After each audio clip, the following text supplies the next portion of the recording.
राम राम दोस्तों, आप सबका स्वागत है हमारे इस YouTube चैनल पर जिसका नाम है सनातन ऑन YouTube। मेरा नाम है सोहन और आज मैं एक स्पेशल टॉपिक लेके आया हूँ। एक्चुअली मेरी एक शॉर्ट वीडियो थी, उसके ऊपर मैं सत्यनारायण की पूजा कर रहा था। उसके ऊपर एक छोटा सा कमेंट आया था कि सत्यनारायण की पूजा के लिए कितना खर्चा चाहिए। बस उसी के ऊपर मुझको थोड़ा सा एक आइडिया आई कि मैं शायद सत्यनारायण भगवान की पूरी कथा के बारे में डिटेल में एक प्रॉपर लॉन्ग वीडियो बना सकूँ।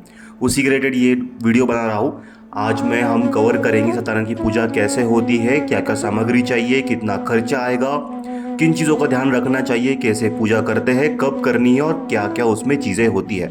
जल्दी से वीडियो को स्टार्ट करता हूँ। तो पॉइंट वाइज यहाँ पे स्टार्ट करते थे। आप सभी का नमस्कार है हमारे इस यूट्यूब चैनल पर। सत्यनारायण भगवान की जय। और स्टार्ट करते हैं। घर पर सत्यनारायण कथा करने के फायदे क्या क्या है। यदि आप घर पर खुद से सत्यनारायण जी की कथा करना चाहते हो तो ये आपके लिए कई तरह से फायदेमंद हो सकता है। सत्यनारायण कथा का पाठ घर पर करने से घर और मन में सकारात्मकता ऊर्जा का प्रभाव बना रहता है और ये पाठ घर के सभी सदस्यों के मन में श्रद्धा का भाव जागृत करता है।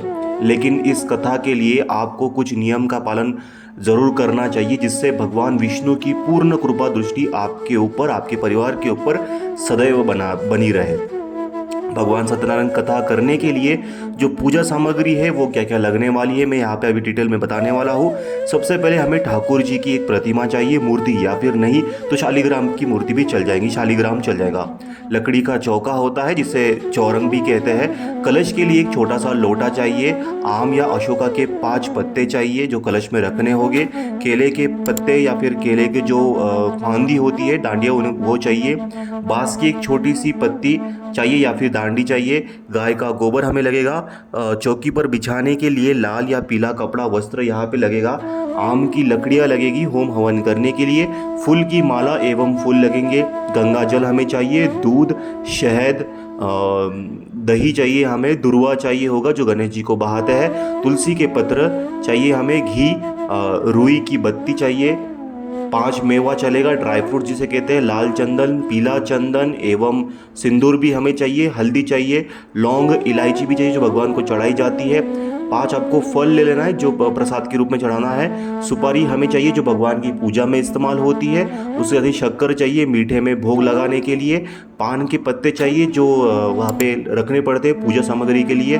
फूल चाहिए छोटे। धूप, दीप, चावल कलश के ऊपर रखने के लिए। अक्षत, हल्दी, कलावा, पंचामृत, प्रसाद, जनेऊ, नारियल, हवन का पैकेट आता है वो चाहिए और जौ चाहिए।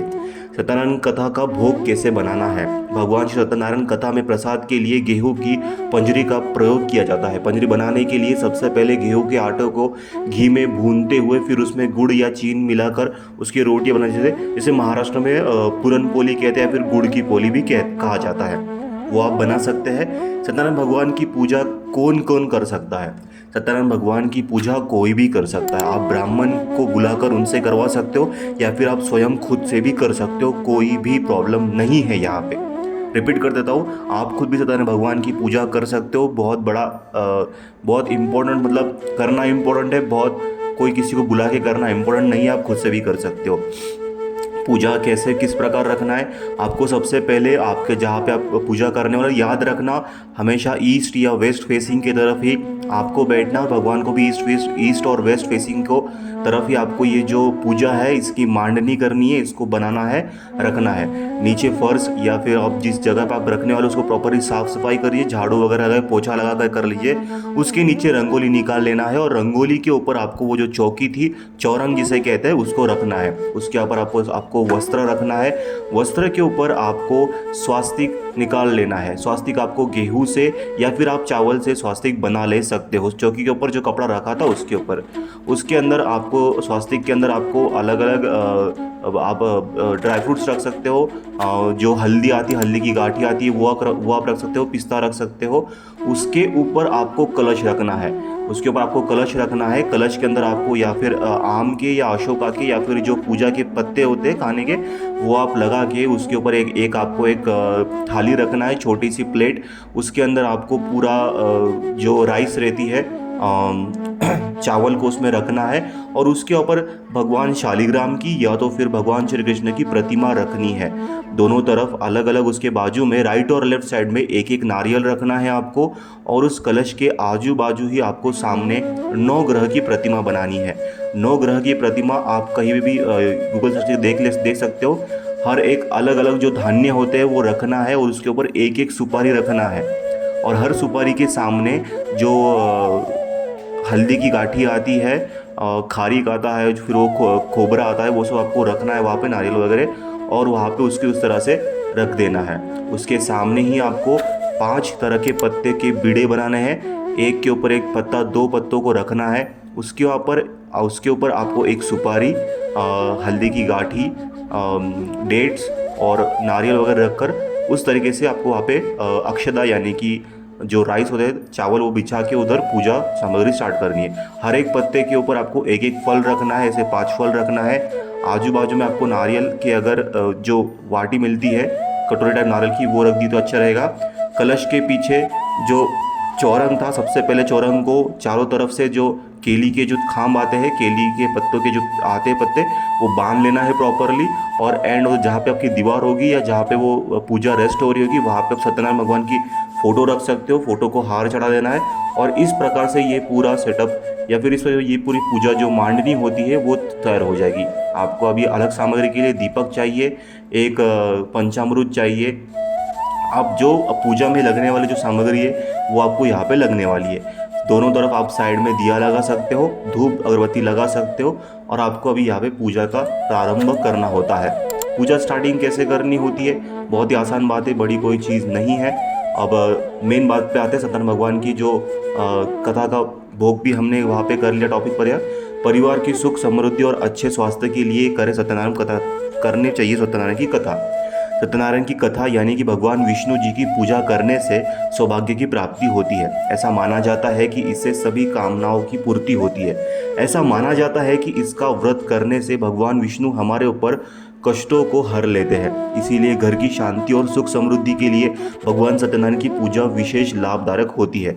यह पूजा विवाह के लिए और वैवाहिक जीवन के लिए सफल बनाने के लिए भी करी जाती है। इसलिए कई भागों में हमें इस हमारे प्रांत में, भारत में सत्यनारायण की पूजा शादी के पहले और बाद में भी करवाई जाती है। विवाह के पहले और बाद में भी सत्यनारायण की पूजा करना काफ़ी शुभ माना जाता है। लंबी आयु एवं अच्छे स्वास्थ्य के लिए भी सत्यनारायण भगवान की पूजा, कथा और पूजन करना विशेष लाभदायक होता है।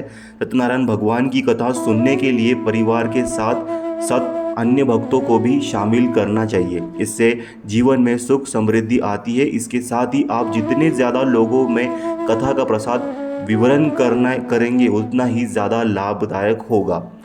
सत्यनारायण कथा की पूजा विधि कैसी है? भगवान सत्यनारायण की कथा आप किसी शुभ कार्य में या किसी भी अन्य दिन किसी ब्राह्मण को बुलाकर सुन कर सकते हैं। अगर कोई ब्राह्मण ना मिले तो आप खुद से भी ये पूजा कर सकते हैं। लेकिन अगर आप ये पूजा पूर्णिमा के दिन करते हैं तो बहुत ही अच्छा फलदायी होगा, शुभ होगा। पूर्णिमा के दिन शाम के समय स्नान आदि से निवृत्त होकर पूजा स्नान के आसन पर बैठ जाए तथा उसके बाद पूजा वाली जगह पर रंगोली बना ले, जो मैंने आपको पहले बता लिया। उसके बाद चौकी पर उस पर रखें।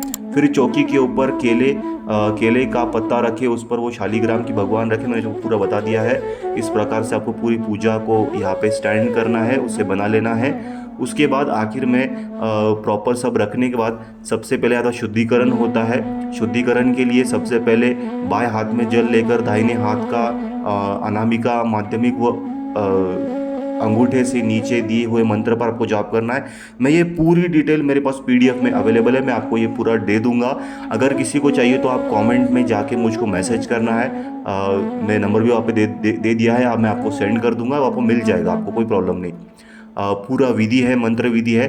सत्यनारायण भगवान की कथा की एक छोटी सी बुक मिलती है पूजा सामग्री में, जहाँ पर मंदिरों का सामान मिलता है, पूजा सामग्री मिलती है, या कहीं भी बुक स्टोर में आपको वो मिल जाएगी। आपको उसे परचेस करके लाना है और वो आप प्रॉपरली कर सकते हो।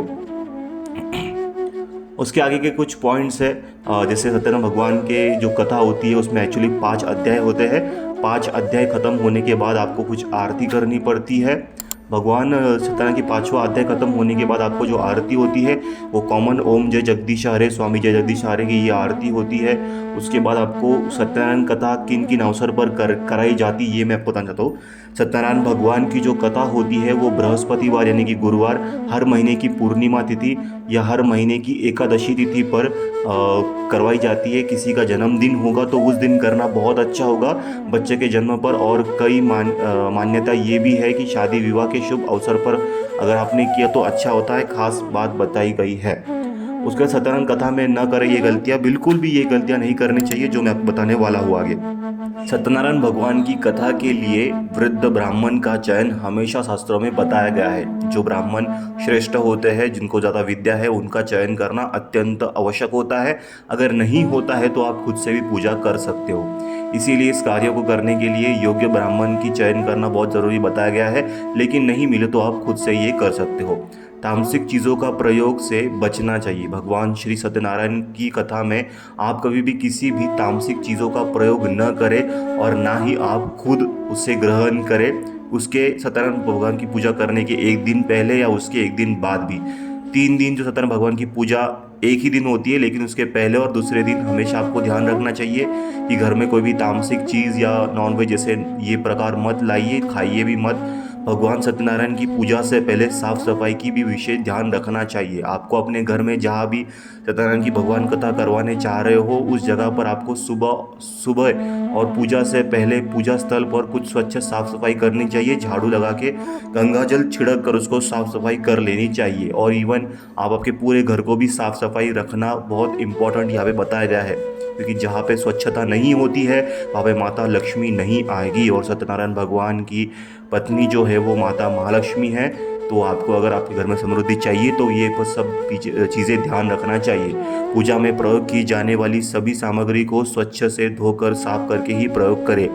साफ व नए कपड़ों का प्रयोग करें। जब आप स्नान आदि कर तैयार हो जाते हो तो आपको जो पूजा वस्त्र है वो हमेशा अच्छे पहनने चाहिए, नए या फिर अच्छे धुले हुए कपड़े पहनने चाहिए। पूजा में बैठते समय या करते समय शांतिपूर्वक सत्यनारायण भगवान की पूजा का श्रवण करें, वो पठन करें। जितने भी लोग वहाँ पे उन सबको या और आप भी जो पूजा करने वाले हो ध्यान रखें कि आप जो पढ़ रहे हो हर एक मंत्र, विद्या, प्रक्रिया, प्रैक्टिस, आप उस कथा को हर एक अध्याय को प्रॉपरली सुने, उसमें से आप श्रवण करें। सत्यनारायण भगवान की कथा का श्रवण करना चाहिए।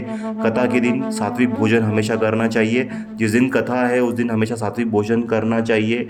और मोस्ट इम्पॉर्टेंट, आप जब कथा ख़त्म हो जाती हो जो प्रसाद रहता है आप प्रसाद को किसी आसपास के मंदिर में जाके थोड़ा सा बांट देना, उससे और अधिक लाभ मिलता है। जिससे घर में सत्यनारायण भगवान की पूजा और कथा पाठ होने जा रहा है वहाँ परिवार के किसी भी एक व्यक्ति को व्रत रखना आवश्यक चाहिए। जो पूजा करने वाला है उसने दिन से लेके मतलब सुबह से लेके व्रत रखना चाहिए पूजा ख़त्म होने तक। उसके बाद आप व्रत खोल सकते हो या फिर शाम में खोल सकते हो। और अगर आपको पॉसिबल हुआ तो सब किसी ब्राह्मण को बुलाकर उन्हें आप भोजन ग्रहण करवा सकते हो, उन्हें भोजन दान दे सकते हो। उससे वो भी बहुत अच्छा होता है, क्योंकि भगवान सत्यनारायण ये गुरु बृहस्पति का ही रूप है। ये वृद्ध होते यानी कि मतलब भगवान सत्यनारायण नहीं होते, लेकिन इनका जो रूप है वो हमेशा बड़ों को बताया गया है। तो जितने भी बड़े बड़े जो ब्राह्मण रहते हैं हमारे घर में, जो बड़े लोग होते हैं, ये सब कहीं ना कहीं सत्यनारायण भगवान का प्रतिमा होती है। इनकी हमेशा बड़ों की सेवा करें, बड़ों की पैर छूना चाहिए। ये सब बातें सत्यनारायण भगवान की पूजा कथा करने के लिए। सबसे इम्पोर्टेंट बात मोस्ट ऑफ ऑल कि कितना खर्चा लगेगा। देखो, जो जो चीज़ आपके घर में ऑलरेडी अवेलेबल है, वो चाहे सुपारी हो, पूजा सामग्री हो, उतना मत लाना। जितना चाहिए, जो आपके घर में नहीं है वही चीज़ लाना है, एक्स्ट्रा कोई चीज़ लाना नहीं है। और प्रॉपर ये सब चीज़ें साफ़ सफाई करके आपको यूज़ करना है। 500 रुपये से लेकर तो 800 1000 रुपये तक आपको ये पूरा सत्यनारायण भगवान की कथा हो सकती है। अगर आप किसी ब्राह्मण को या किसी व्यक्ति को नहीं बुलाते हो, पुजारी पंडित को अगर बुलाते हो तो शायद वो ऊपर 1000 या 500 रुपये ले लेंगे। तो शायद लगभग आपका एक 500 रुपये से लेकर 2000 के बीच में सत्यनारायण भगवान की बहुत सुंदर से यहाँ पे आपके घर में कथा हो जाती है। वो उतना वर्थ इट है, कोई बड़ी बात नहीं है। तो मिलते हैं आपको अगले टॉपिक में। तब तक के लिए खुद का ख्याल रख लिए। और अगर चैनल को सब्सक्राइब नहीं किया है तो प्लीज़ चैनल को सब्सक्राइब कर लीजिए।